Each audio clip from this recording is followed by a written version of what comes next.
Between one heartbeat and the next, there exists a brief silence. Most people fear that silence, so they fill the void with noise, with conversation, with music and messages, with anything that drowns out the emptiness. But if you stay in that silence long enough, you begin to hear whispers of truth that the world never told you.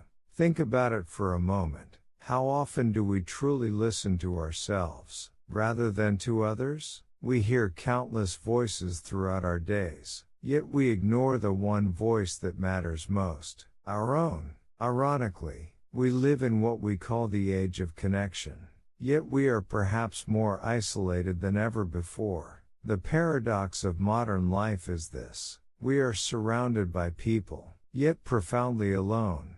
We are constantly communicating, yet rarely connecting. We know hundreds of acquaintances, yet struggle to find a single soul who truly understands us. We scroll through endless feeds of other people's lives, liking, commenting, sharing, yet feeling emptier with each interaction. We attend parties, networking events, social gatherings, and return home feeling more alone than when we left. This is the great contradiction of our time. We have more ways to connect than ever before in human history, yet we feel more disconnected than ever. Our grandparents had fewer friends, but deeper friendships. They wrote letters that took weeks to arrive, but those letters were read and reread, cherished, kept in drawers for decades. Today we send instant messages that are forgotten within minutes. We have conversations that evaporate into the digital ether, leaving no trace, no lasting impression, no real connection. This audiobook is not about escaping loneliness. It's about transforming it. It's about discovering that solitude is not a punishment, but a gateway to the most authentic version of yourself. It's about learning that being alone and being lonely are not the same thing. One is a circumstance, the other is a state of mind, and perhaps most importantly, it's about understanding that the relationship you have with yourself sets the tone for every other relationship in your life. If you cannot be at peace with yourself, you will never be at peace with anyone else. If you cannot enjoy your own company, you will always be seeking validation, distraction, escape. But if you can learn to befriend yourself, to sit with your own thoughts without judgment, to find comfort in your own presence, then you become free. Free from the desperate need for constant companionship, free from the fear of being left alone, free to choose relationships that enrich you, rather than relationships you think you need to survive. This is the journey we're about to take together, a journey inward. A journey toward the quiet center of yourself, a journey that might be uncomfortable at times, but will ultimately set you free. Loneliness is not the absence of people, it's the signal that your heart has lost a place to rest. You can be surrounded by family, friends, colleagues, lovers even, and still feel a peculiar emptiness inside. This doesn't mean something is wrong with you. It simply means your soul is searching for a home it hasn't found yet, and sometimes, that home is within yourself. I remember talking to a woman once, who described this feeling perfectly. She said, "I can be in a room full of people who love me, and still feel like I'm on the outside looking in, watching through glass, unable to truly connect." This is the loneliness that aches. Not the loneliness of physical isolation, but the loneliness of emotional disconnection. The feeling that nobody really sees you, that you're performing a role, wearing a mask, and the real you is hidden somewhere deep inside, unwitnessed, unknown. Psychologists tell us that humans need two types of connection. One is social connection, the functional relationships that help us navigate daily life. The colleague you chat with by the coffee machine, the neighbor you wave to in passing, the acquaintance you make small talk with at gatherings. These connections are necessary, They help us feel part of the social fabric. They remind us we're not completely alone in the world. But they're not enough. The other type is emotional connection. The deep bonds that make us feel truly alive. The friend who knows your history and still accepts you. The person who can read your silence. The relationship where you don't have to explain yourself, because you're already understood. The first keeps us surviving. The second keeps us thriving. Social connection is like water, necessary for life. But emotional connection is like sunlight. It makes life worth living. You can have all the social interactions in the world, and still feel emotionally starved. This is the loneliness of the crowded room, the isolation in the midst of company. Research from the University of Chicago suggests that chronic loneliness can be as harmful to health as smoking. 15 cigarettes a day. It increases inflammation in the body. It raises blood pressure. It weakens the immune system. It affects sleep quality. It even changes how genes are expressed. Loneliness, it turns out, is not just an emotional problem. It's a physical one too.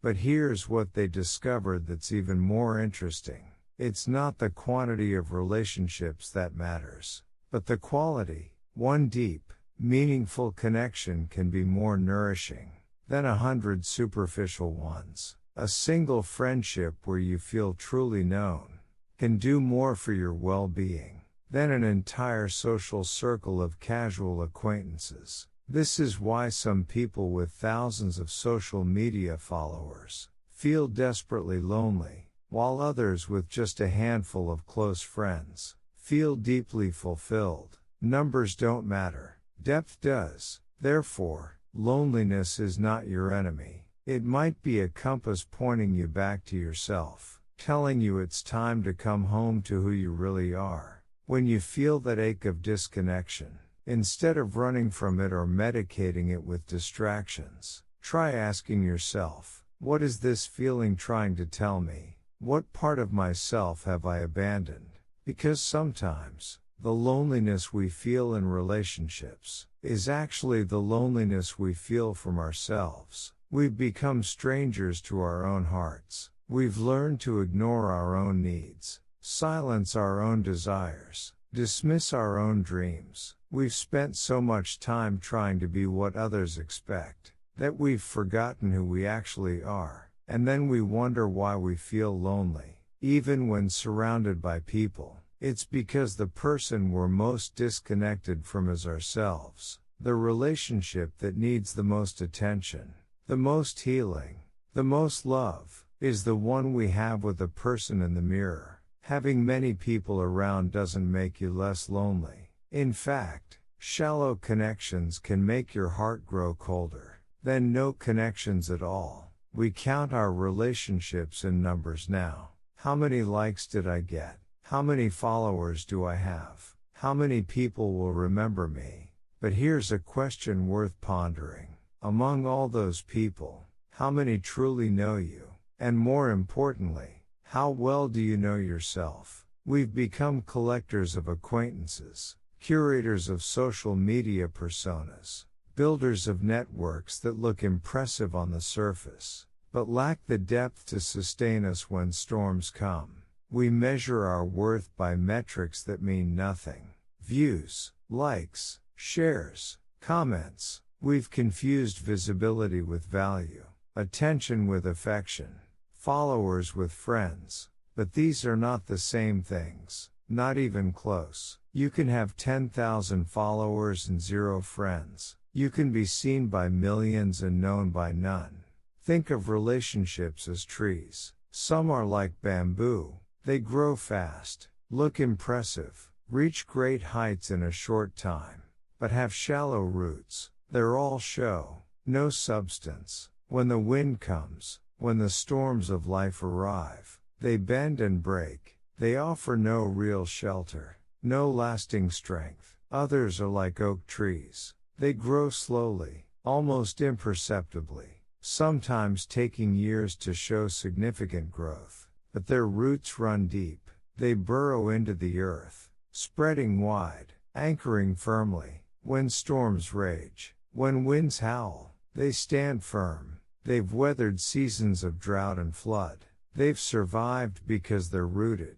True connections are rare. You don't need many. In fact, you probably can't maintain many deep connections. There's a concept in anthropology called Dunbar's number, named after British anthropologist Robin Dunbar. He suggests that humans can only maintain about 150 stable relationships, but within that number, the truly intimate connections, the relationships where you're completely yourself, those number may be 5, maybe 3, maybe just 1, and that's okay. That's more than enough. Sometimes, just one person who understands you in that wordless way, who sees you beyond your masks and loves you anyway, who knows your worst and stays, who celebrates your best without envy. That single connection can warm your entire life. The ancient Greeks had 4 words for love. Eros was passionate love.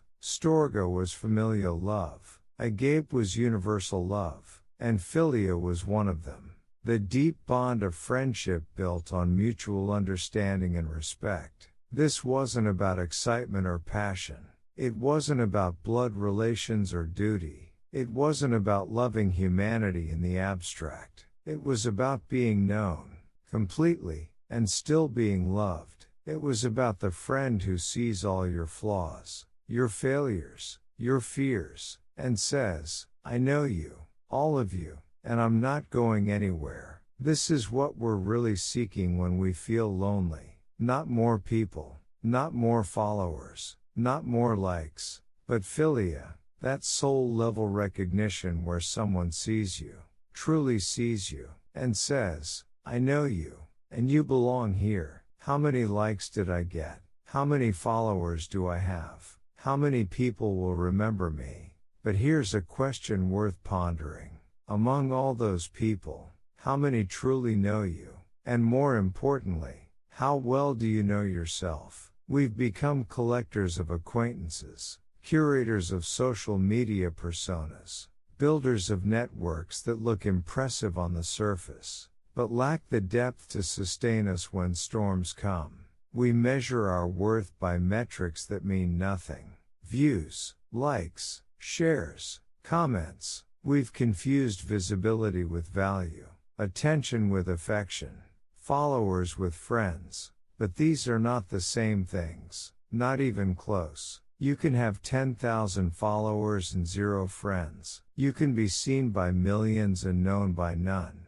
Think of relationships as trees. Some are like bamboo. They grow fast, look impressive, reach great heights in a short time, but have shallow roots. They're all show, no substance. When the wind comes, when the storms of life arrive, they bend and break. They offer no real shelter, no lasting strength. Others are like oak trees. They grow slowly, almost imperceptibly, sometimes taking years to show significant growth. But their roots run deep. They burrow into the earth, spreading wide, anchoring firmly. When storms rage, when winds howl, they stand firm. Perhaps the loneliness we feel isn't about lacking people. It's about lacking this depth. In our rush to connect with everyone, we've forgotten how to connect with anyone. We mistake visibility for intimacy, attention for affection, being seen for being known. We share everything online but reveal nothing real. We have hundreds of friends who know what we had for breakfast, but not what keeps us awake at night. We collect contacts like trading cards, but we have no one to call when we're falling apart. This is the great irony of the digital age. We're more connected than ever, and more alone than ever. We have access to billions of people, and we can't find one who truly understands us. Having someone by your side doesn't cure loneliness. The wrong company can be lonelier than solitude itself. We've all experienced it. That strange exhaustion that comes from being around certain people. They might care about you in their way, but something feels draining.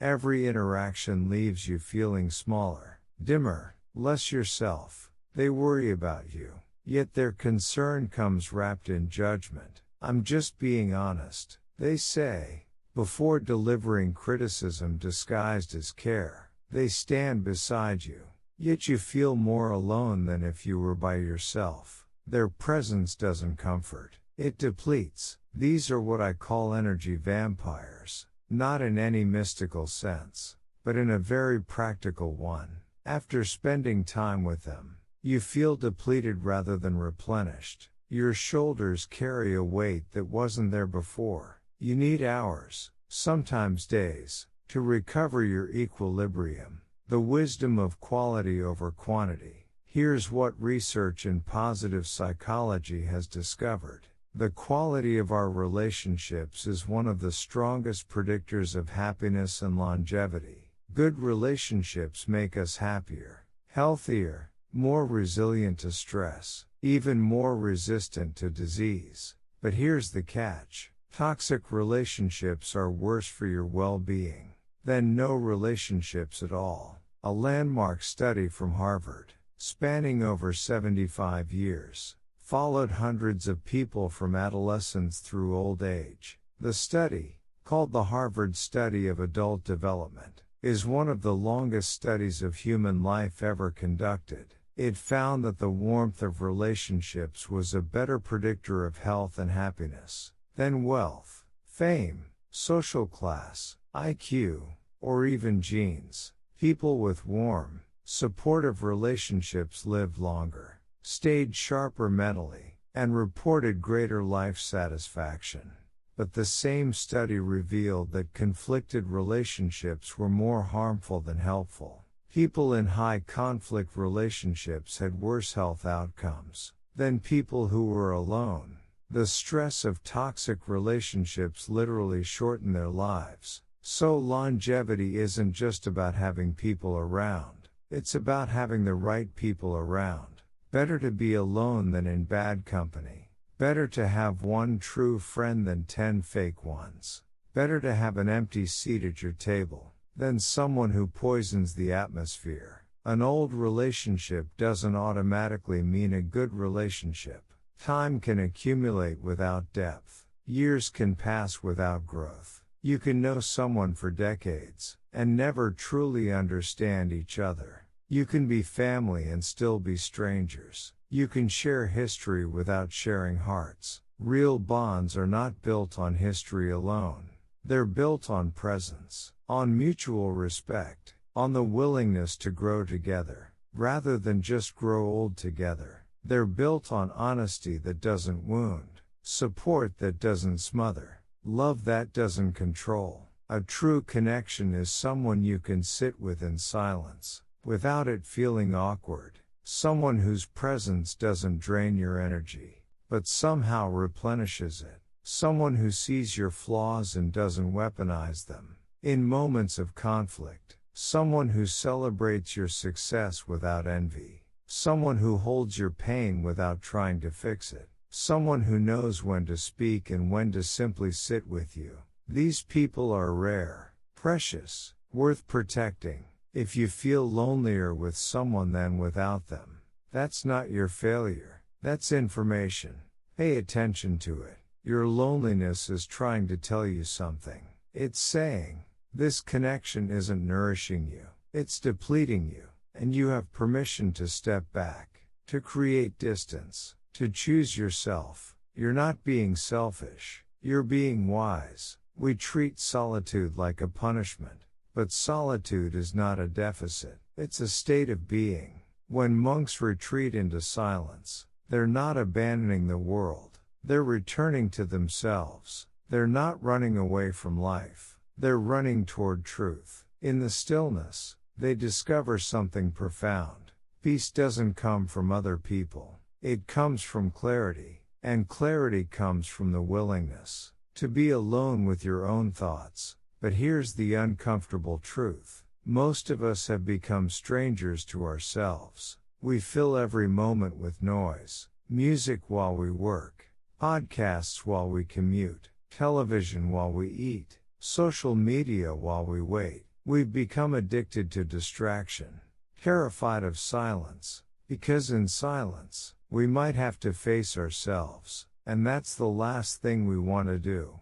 The Harvard Shock Study. There's a fascinating study from Harvard University, where participants were placed in a room alone for 15 minutes, with nothing but their thoughts, no phone, no book, no music, just themselves and their own minds. They were given the option to press a button that would give them a mild electric shock, not dangerous, but definitely unpleasant. The researchers wanted to see if people would prefer physical discomfort over mental solitude. The results were startling. Nearly 67% of men and 25% of women chose to shock themselves rather than sit alone with their thoughts for just 15 minutes. 15 minutes, that's all it took for people to prefer physical pain over mental solitude. Think about that. 2/3 of men would rather hurt themselves than be alone with their own thoughts for a quarter of an hour. This reveals something sobering about modern consciousness. We have lost the ability to be with ourselves. We've become so accustomed to external stimulation that internal reflection feels unbearable. We're afraid of what we might find if we look inside, afraid of our regrets, our failures, our unfulfilled dreams, our deep, unanswered questions. So we run. We fill every second with something, anything, to avoid the encounter with ourselves, the gift of stillness. But here's what happens when you develop the courage to sit in stillness. You begin to hear the rhythm of your own life, not the life others expect you to live, not the life social media tells you to want, not the life you think you should have. Your life, the one beating quietly beneath all the noise. You start to discern what is truly yours, and what you've borrowed from others, their expectations, their fears, their definitions of success. You realize how much of what you want isn't actually what you want at all. It's what you've been told to want, what you've been conditioned to pursue. In silence, pretense dissolves, the masks come off, the performance ends. You can't perform for an audience of one. You can't hide from yourself, and in that raw honesty, you discover something liberating. You are enough, just as you are, not the polished version you show the world, not the filtered, curated, carefully edited version, but the real you, messy, imperfect, still learning, still growing, and somehow, beautifully, perfectly enough. The Stoic philosopher Epictetus once said, "It is impossible for a man to learn what he thinks he already knows." We think we know ourselves, but we don't, not really. We know our habits, our preferences, our routines, but do we know our depths, our patterns, our hidden fears and secret longings? Solitude strips away the illusion of knowing. It creates space for genuine discovery, for questions that have no easy answers, for truths that make you uncomfortable, for insights that change everything. When you can sit alone without reaching for your phone, without turning on music, without filling the space with distraction, when you can do that, you've found something precious. You've found the ability to be your own companion, not your own critic, not your own worst enemy, but your own friend, the one person who will be with you from your first breath to your last. And once you've made peace with your own company, you'll never again settle for relationships that make you feel lonelier than being alone. You'll know the difference between solitude and loneliness, and you'll learn to seek the former while no longer fearing the latter. Loneliness is not an emotion to be conquered. It's a teacher helping you discern who belongs in your life and who doesn't. Being alone is okay. In fact, it's more than okay. What's truly painful is forcing yourself to smile when you don't feel it, molding yourself to fit spaces you've outgrown, laughing at jokes that don't amuse you, pretending to enjoy conversations that bore you, maintaining relationships that drain you. That's the real loneliness. The loneliness of being surrounded by people and still feeling unseen. The loneliness of wearing a mask so long you forget what your real face looks like. A mature person doesn't run from loneliness. They learn from it. They let it refine their discernment, sharpen their boundaries, deepen their self-knowledge. They ask, why do I feel lonely? Is it because I'm actually alone? Or because I'm with people who don't understand me? There's a world of difference. They let it refine their discernment, teaching them to recognize genuine connection when they encounter it. They sharpen their boundaries, learning to protect their energy, their peace, their authentic self. They deepen their self-knowledge, discovering what they truly need, what they genuinely value, who they actually are beneath all the conditioning. The wisdom of Ma. There's a beautiful concept in Japanese culture called Ma, the space between things. It's not emptiness. It's the pause that gives meaning to everything else. It's the pause in music that gives melody meaning. Without silence between notes, music is just noise. The emptiness in a room that allows the furniture to shine. A room filled to the brim is chaotic, overwhelming. The space is what makes it livable, beautiful. The silence between words that gives speech its power. Words without pauses blur together, losing impact, becoming meaningless. Loneliness is your Ma. It's not emptiness. It's space. Space to breathe. Space to think. Space to become. It's the space that allows you to appreciate genuine connection when it comes. Without periods of loneliness, you wouldn't recognize real intimacy. You'd take it for granted. Or worse, you'd confuse it with the shallow connections that look like intimacy but aren't. It's the pause that helps you recognize the difference between presence and proximity. Someone can be right next to you and not be present. Someone can be miles away and feel closer than anyone in the room. Distance is not measured in miles. It's measured in understanding. Without periods of solitude, we lose ourselves in the noise of others. We become echo chambers, reflecting back whatever is said to us, never stopping to ask, is this true for me? Do I actually believe this? We adopt others' opinions as our own. We pursue others' dreams thinking they're ours. We live others' lives and wonder why we feel empty. Solitude versus loneliness. The writer May Sardin once wrote, loneliness is the poverty of self, solitude is the richness of self. This distinction is everything. Loneliness is not an emotion to be conquered. It's a teacher helping you discern who belongs in your life and who doesn't. Being alone is okay. In fact, it's more than okay. What's truly painful is forcing yourself to smile when you don't feel it, molding yourself to fit spaces you've outgrown, laughing at jokes that don't amuse you, pretending to enjoy conversations that bore you, maintaining relationships that drain you. That's the real loneliness. The loneliness of being surrounded by people and still feeling unseen.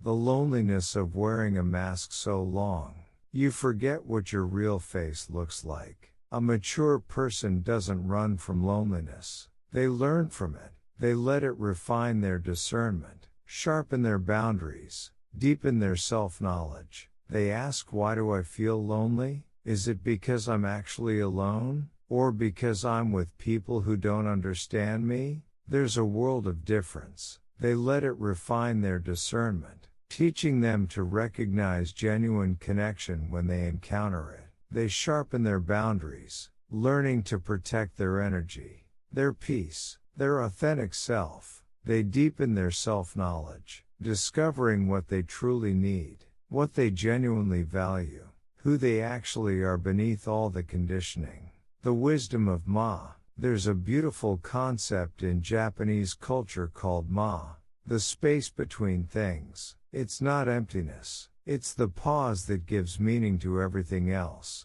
It's the pause in music that gives melody meaning. Without silence between notes, music is just noise. The emptiness in a room that allows the furniture to shine. A room filled to the brim is chaotic, overwhelming. The space is what makes it livable, beautiful. The silence between words that gives speech its power. Words without pauses blur together, losing impact, becoming meaningless. Loneliness is your ma.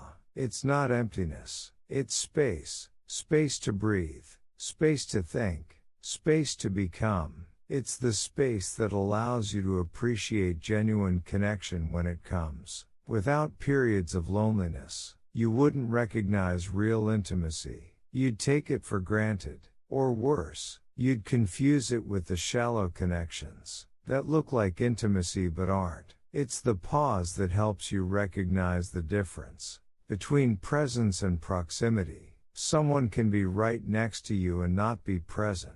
Someone can be miles away and feel closer than anyone in the room. Distance is not measured in miles, it's measured in understanding. Without periods of solitude, we lose ourselves in the noise of others. We become echo chambers, reflecting back whatever is said to us, never stopping to ask, is this true for me?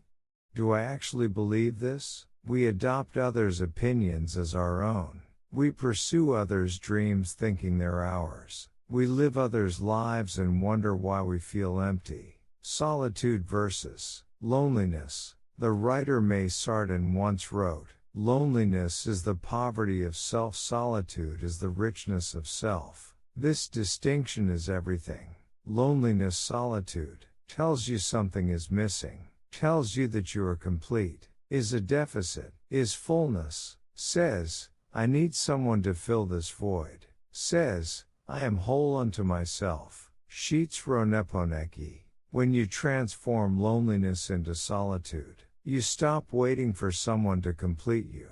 You realize you were never incomplete to begin with. You were just taught to believe you were. Society sells us this lie from childhood. You're not enough alone. You need a partner to be complete. You need friends to be happy. You need validation to be worthy.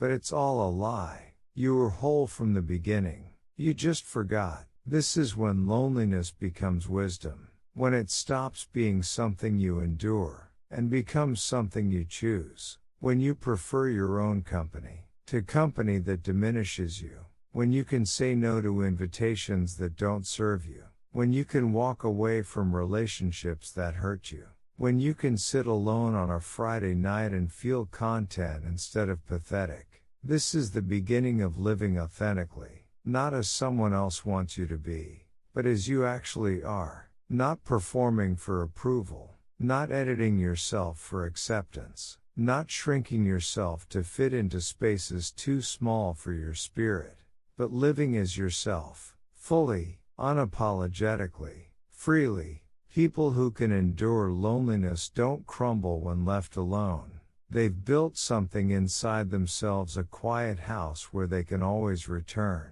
In this internal home, there is no pretense. No masks, no performance anxiety, no judgment, no criticism, no need to be anyone other than who you are, just you, as you are, in all your messy, imperfect, beautiful humanity. Building this inner sanctuary doesn't happen overnight. It's not a sudden revelation. It's not a switch you flip. It's constructed slowly, brick by brick. Through small acts of self-companionship, through mornings spent in reflection instead of immediate distraction. Instead of reaching for your phone the moment you wake, you lie there for a few minutes, noticing your breath, feeling your body, checking in with your heart. Through evenings of solitude instead of desperate socializing, instead of filling every night with plans to avoid being alone. You learn to enjoy your own company, a quiet dinner, a good book, a walk under the stars, through the courage to ask yourself hard questions and wait patiently for honest answers. Am I happy? Am I living my truth? Am I becoming who I want to be? and then sitting with the discomfort of not knowing, of uncertainty, of questions that don't have easy answers. The poet Rainer Maria Rilke advised a young poet, what is going on in your innermost being is worthy of your whole love. Read that again.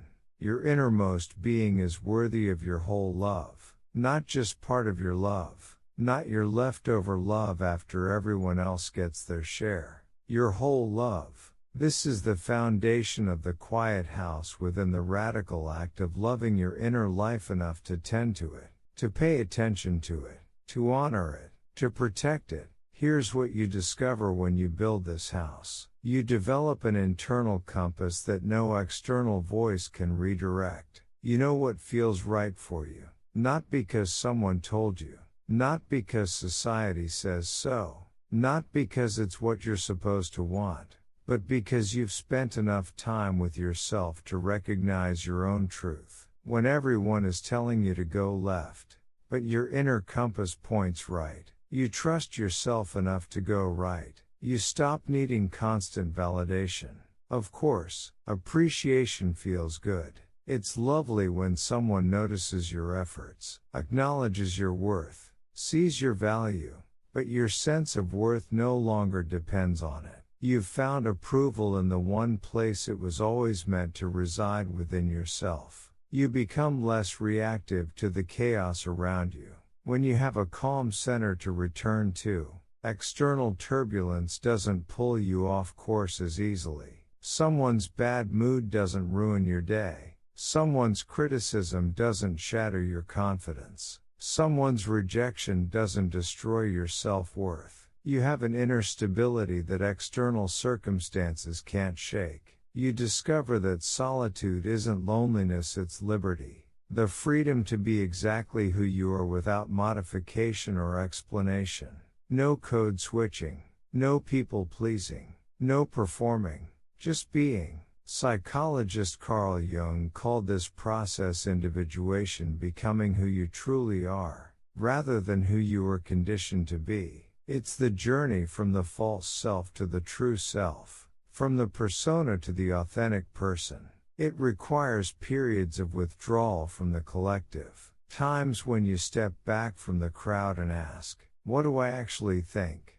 What do I actually feel? Not what am I supposed to think? Not what would make me popular? Not what would please my parents or impress my peers? But what do I actually think? What do I actually feel? What is actually true for me? This isn't selfishness. It's self-respect. It's the recognition that you cannot give to others what you haven't first given to yourself. You cannot offer authentic connection if you're disconnected from your own heart. You cannot love others well if you don't love yourself. You cannot be honest with others if you're lying to yourself. The quiet house within isn't about isolation.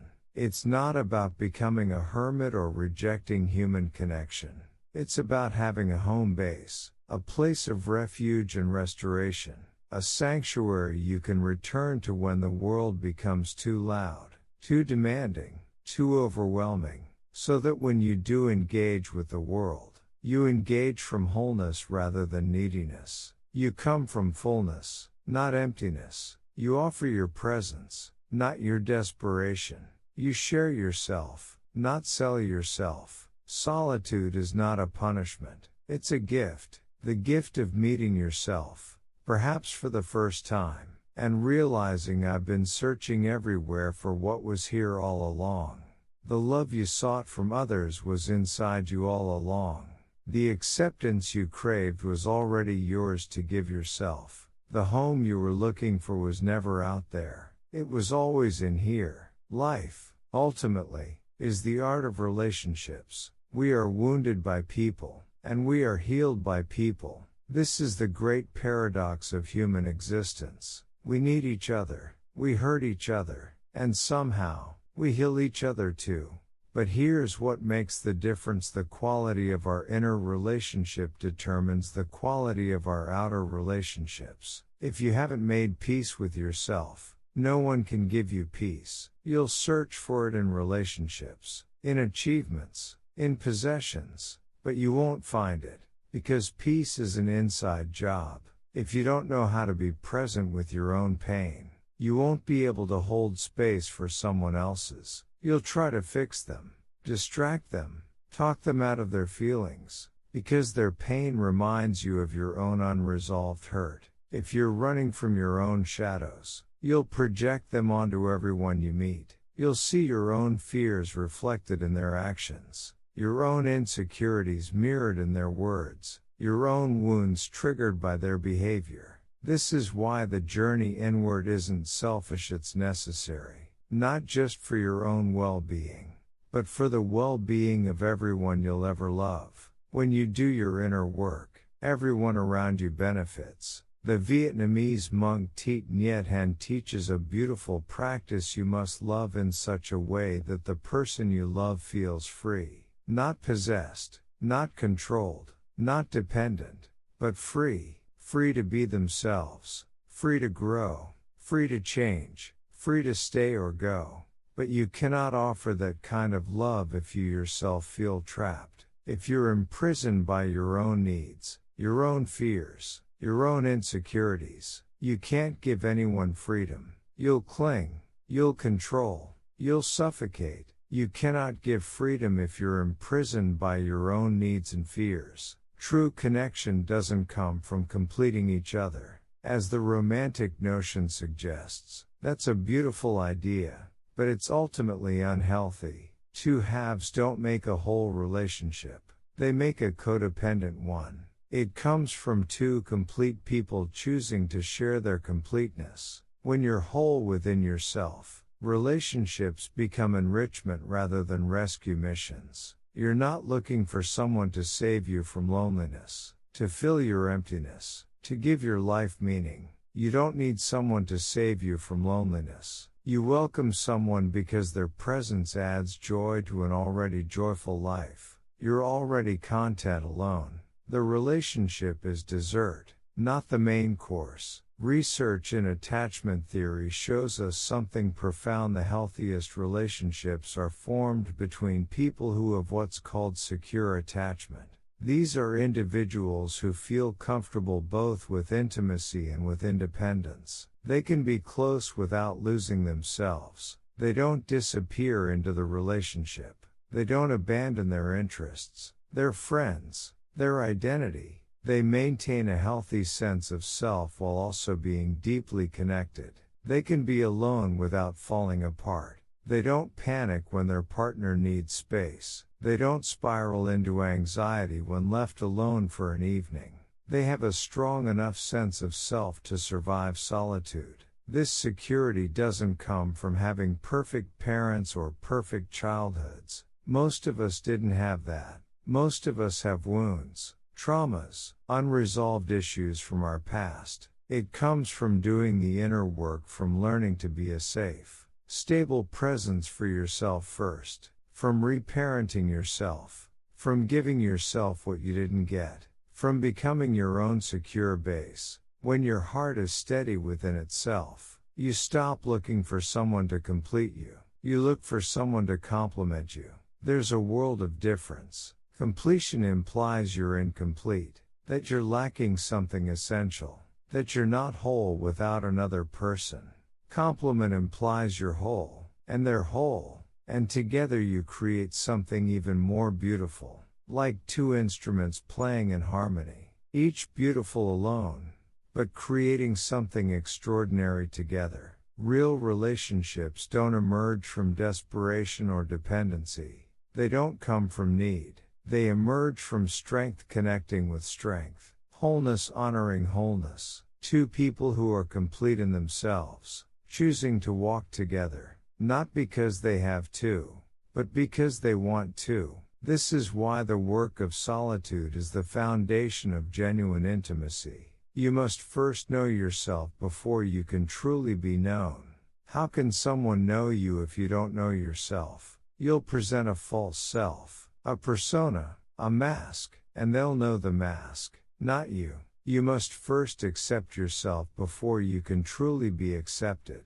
If you haven't accepted yourself, you won't believe others when they accept you. You'll think they don't really know you. You'll wait for them to discover the real you and leave. When your inner house is in order, the world responds differently. People sense it. There's something about people who are at peace with themselves. They have a certain stillness, a certain presence. They radiate a calm that draws others in.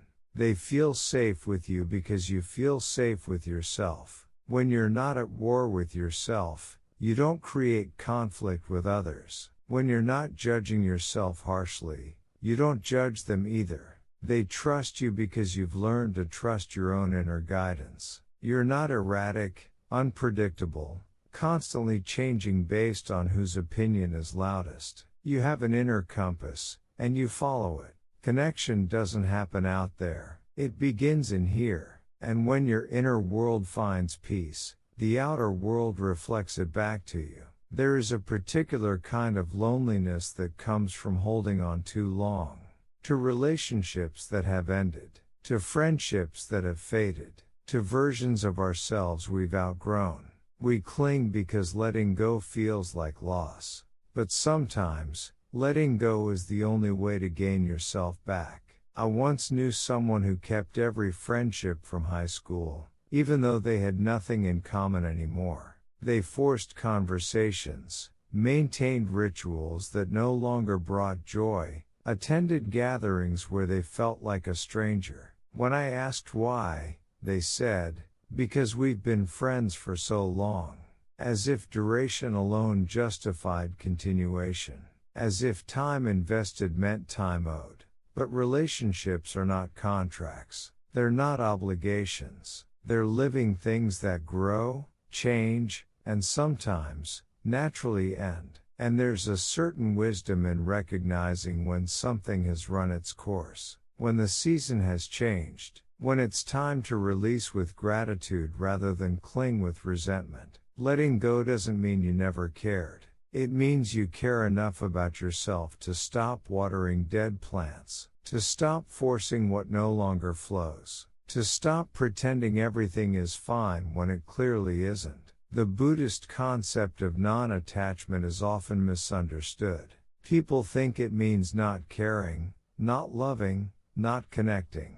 But that's not it at all. Non-attachment means loving fully without clinging desperately. It means holding relationships with an open hand rather than a closed fist. It means allowing people to be who they are, not who you need them to be. It means accepting that everything changes, everyone grows, and some connections are meant to be temporary. And that's okay. Not everything is meant to last forever. Some people come into your life for a reason, some for a season, and some for a lifetime. The mistake is trying to make seasonal people permanent. When you force someone to stay who wants to leave, you end up with resentment, not relationship. When you cling to a version of someone that no longer exists, you miss the person they've become. When you refuse to let go of what was, you can't embrace what is. Or what could be. There's a beautiful poem by Rumi that says, "Goodbyes are only for those who love with their eyes. Because for those who love with heart and soul there is no such thing as separation." The people who truly matter, who truly belong in your life, they don't disappear just because there's distance. Time zones don't matter. Physical proximity doesn't matter. You pick up where you left off. The connection remains, but the relationships that require constant maintenance, constant effort, constant proof, those are often not meant to be forced. Sometimes the most loving thing you can do is release someone. Release them from your expectations. Release them from the role you assigned them. Release them from the relationship that no longer serves either of you. And in that release, you free yourself too. You free yourself from the exhaustion of forcing, from the disappointment of unmet expectations, from the loneliness of being with someone who isn't really there. Solitude, in this sense, is not about being alone. It's about being honest, about what's real and what's not, about what's alive and what's already gone. Life is not meant to be lived at one constant tempo. There's a natural rhythm to human existence, a pattern of withdrawal and return, solitude and society, inner focus and outer engagement. Like breathing, in and out, both necessary, both essential. Yet we live in a culture that celebrates only one half of the breath, the outward, the social, the visible. We're encouraged to always be on, always available, always connected. To be unreachable is to be rude. To be unavailable is to be antisocial. To need time alone is seen as a weakness, a problem, something to fix. But this is unnatural, unsustainable. The great psychologist Carl Jung spoke of the importance of active withdrawal, the intentional practice of stepping back from the world to reconnect with oneself. Not because something is wrong, but because this is how we maintain balance. Even the most extroverted person needs this. Even the most socially fulfilled individual requires periods of solitude to process, integrate, restore. Think of how nature operates. The tide goes out, and the tide comes in. The ocean doesn't stay at high tide forever. It would flood everything. The seasons change. Winter strips everything bare, creating space for spring's rebirth. Without winter's rest, there would be no spring bloom. Day turns to night, even the sun sets, creating darkness necessary for rest, for restoration, for the stars to shine. We too need this rhythm. Times of intense social engagement followed by periods of quiet reflection. Times of doing followed by times of being. Times of speaking followed by times of listening to ourselves. But somewhere along the way, we've forgotten this. We've mistaken constant activity for purpose, constant availability for importance, constant connection for intimacy, and we're exhausted, burnt out, running on empty while pretending to be full. The practice of solitude, then, is not about abandoning the world. It's about honoring the rhythm, about knowing when to engage and when to withdraw, when to give and when to receive, when to speak and when to be silent. There's an old Taoist saying the sage adapts to changes without changing. They flow with the natural rhythms without losing themselves. They engage fully when engaged, withdraw completely when withdrawn. They don't resist the ebb and flow of life. They ride it, and in that flow, they find a peace that resistance never provides. So perhaps loneliness is sometimes just your soul's way of calling you home. Back to yourself, back to your center, back to the quiet place where you can hear your own heartbeat again. And that's not something to fear or fix. It's something to honor. One of the greatest fears of modern life is being left alone with our own thoughts. We fill every gap, every pause, every moment of potential silence with something external. Scrolling, watching, listening, consuming, anything to avoid the encounter with ourselves. But what exactly are we so afraid of? What do we think we'll find in that silence that's so terrible? For most people, it's not one big monster. It's 1,000 small uncomfortable truths. Regrets about the past, worries about the future, awareness of the present we'd rather not face, the job we hate but feel trapped in, the relationship that's dying but we're too scared to leave, the dreams we've abandoned, the person we've become versus the person we wanted to be. These thoughts are uncomfortable, so we run from them. We numb them. We distract ourselves so thoroughly that we never have to feel them. But here's what we don't realize: those thoughts don't go away just because we ignore them. They don't disappear. They just go underground, festering, growing, affecting us in ways we don't even recognize. The anxiety we can't explain, the restlessness we can't shake, the vague dissatisfaction that colors everything. It's all connected to the thoughts we won't think, the feelings we won't feel, the truths we won't face. The irony is that facing them is far less painful than avoiding them. When you finally sit with your uncomfortable thoughts, when you stop running and turn to face them, something remarkable happens. They lose their power. The monster in the closet becomes just a coat. The terrifying shadow becomes just a tree. The unbearable truth becomes just a fact you can work with. There's a practice in meditation called noting when a thought arises. You simply note it without judgment. Thinking about the past, worrying about the future, judging myself. You don't try to stop the thought. You don't push it away. You just notice it, name it, and let it pass. And here's what you discover: thoughts are just thoughts. They're not facts. They're not commands.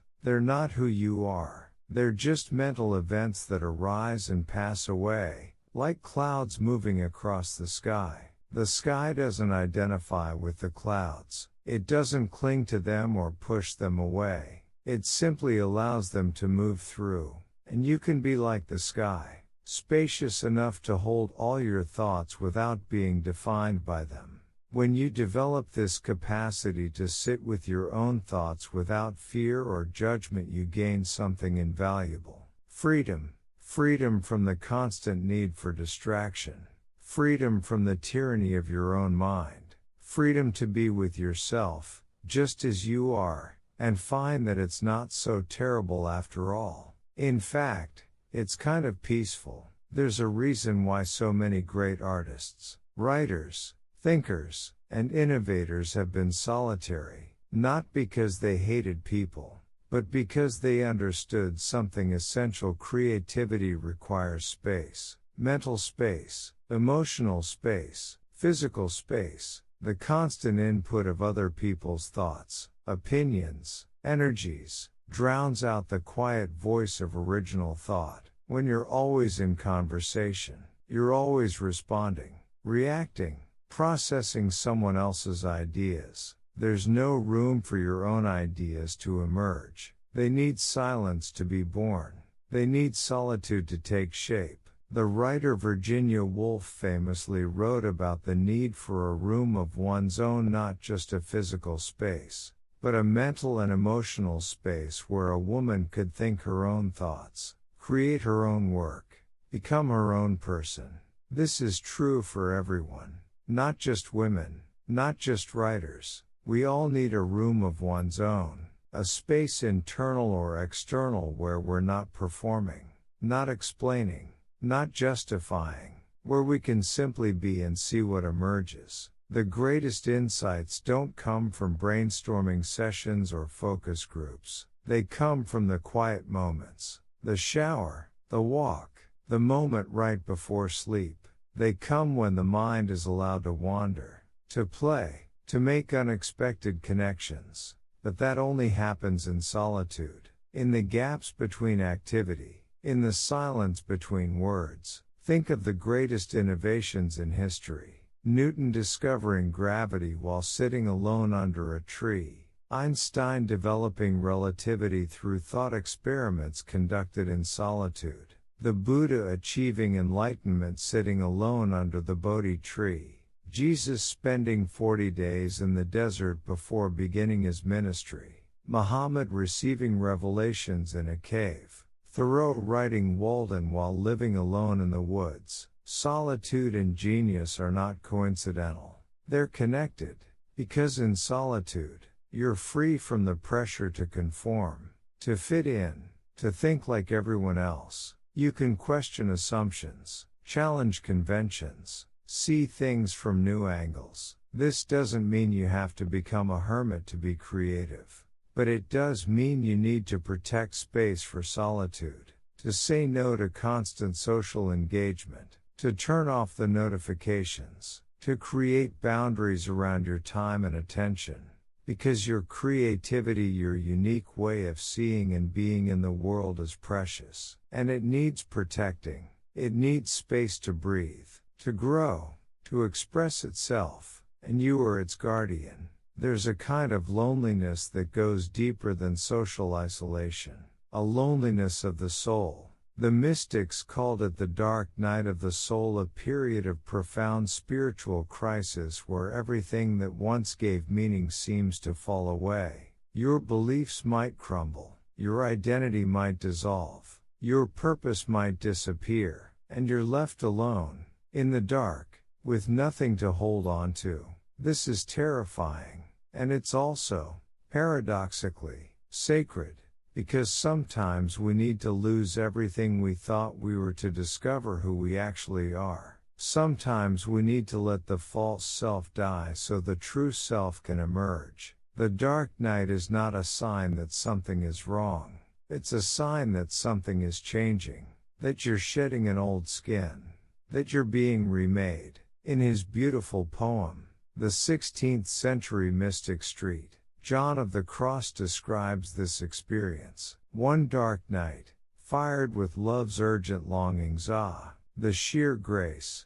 I went out unseen, my house being now all stilled. The house being stilled means the ego is quiet. The constant chatter of I, me, mine has temporarily ceased. And in that stillness, in that darkness, there's an opportunity to meet yourself at a level deeper than personality, deeper than social roles, deeper than the stories you've told about yourself. But you have to be willing to sit in the darkness, to not immediately reach for the light switch, to not run back to familiar comforts that might soothe but won't transform. This is perhaps the ultimate test of your relationship with solitude. Can you be alone not just with your thoughts, but with your existential uncertainty? Can you sit with the questions that have no answers? Can you tolerate not knowing who you are or why you're here? Most people can't, so they fill the void quickly. They grab onto a new identity, a new belief system,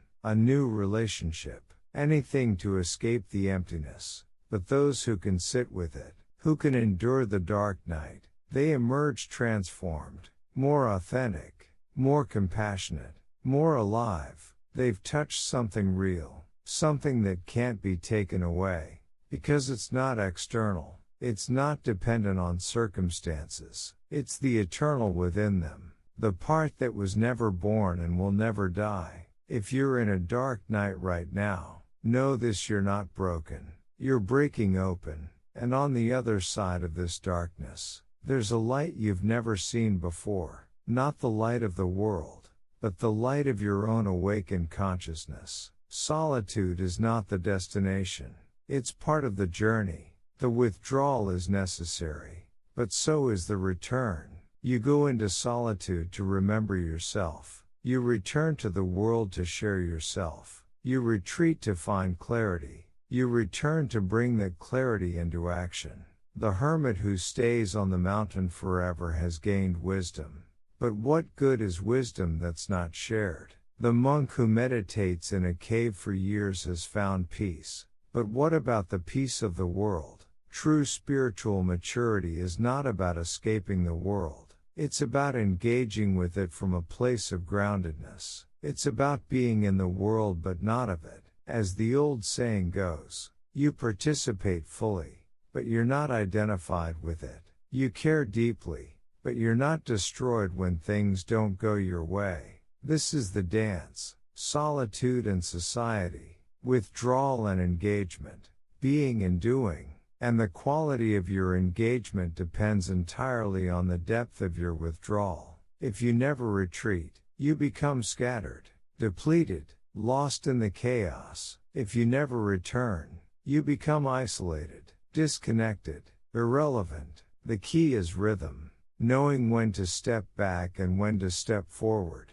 when to listen and when to speak, when to receive and when to give. And this knowing doesn't come from a book or a teacher. It comes from the quiet house within, from the internal compass you've developed through solitude. When you've done the work of befriending yourself, when you've built that inner sanctuary, you can move through the world with a different quality. You're not constantly seeking, you're not desperately grasping, you're not afraid of being alone, because you carry home with you. And from that place of inner security, you can truly connect. not from need, but from overflow, not from fear, but from love, not to fill your emptiness, but to share your fullness. This is the gift of solitude, not isolation, but the capacity for true intimacy, not loneliness, but the freedom to love without attachment, not withdrawal from life,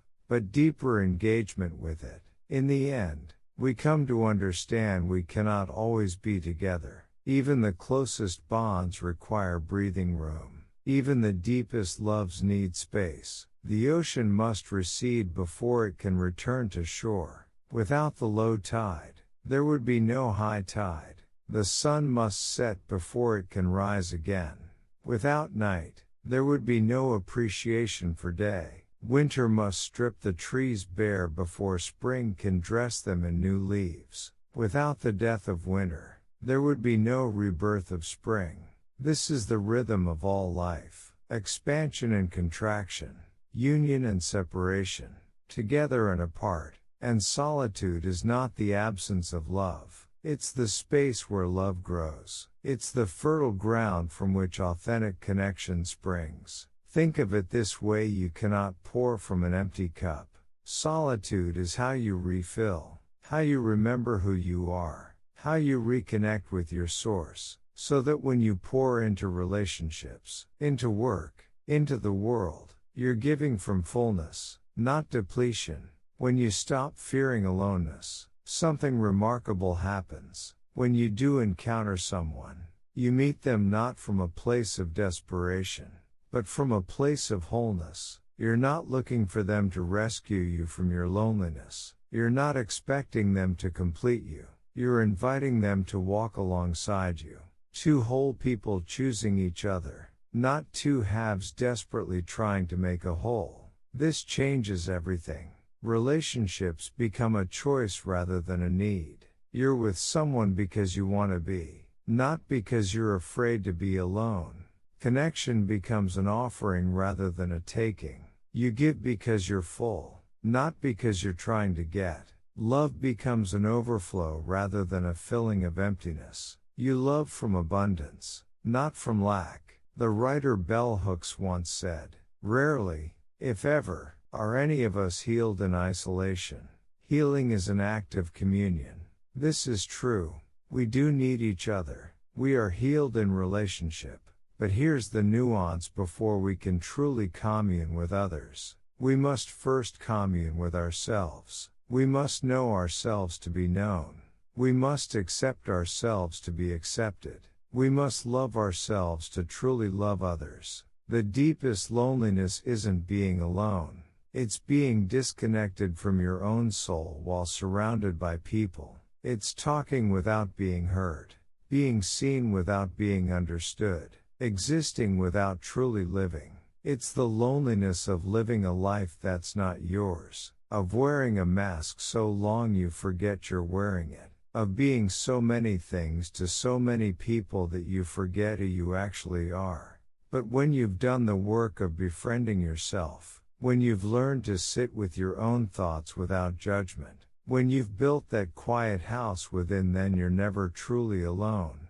You carry home with you wherever you go. You carry peace, wholeness, completeness. This doesn't mean you won't feel lonely sometimes. You will. Loneliness is part of the human experience. It's woven into the fabric of existence. But it will no longer terrify you. It will be a passing weather pattern, not a permanent climate, a visitor, not a resident. You'll know the difference between the loneliness that's a call to reconnect with yourself and the loneliness that's genuinely calling you back to community. You'll know when to retreat and when to reach out, when to be alone and when to be together, when to speak and when to be silent. And most importantly, you'll know that your worth doesn't depend on whether someone else recognizes it. You've given yourself the recognition you sought from the world. You've become your own validator, your own approver, your own home.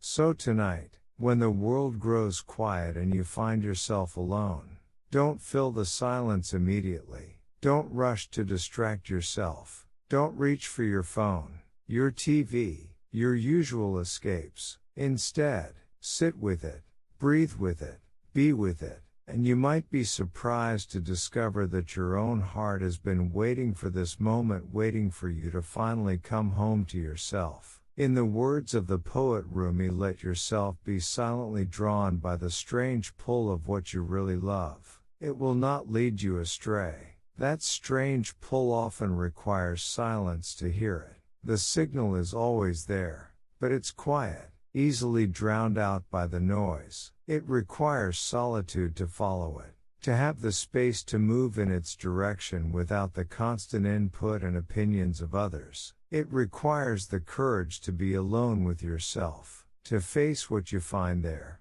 and to trust that in that meeting, you'll discover not emptiness, but fullness, not absence, but presence, not lack, but abundance. You'll discover that you were never alone. You've been accompanied all along by the most faithful companion you'll ever have, yourself. And that companion, that inner presence, has been waiting patiently for you to notice, to listen, to come home. So welcome home, to the quiet house within, to the peace that surpasses understanding, to the love that was always there. Welcome home to yourself. The journey of 1,000 miles may begin with a single step, but the journey home to yourself begins with a single breath, with one moment of stillness, with the courage to be alone and discover that you're not, that you never were, that the wholeness you sought in others was inside you all along. Breathe, listen, be still, and know, you are home.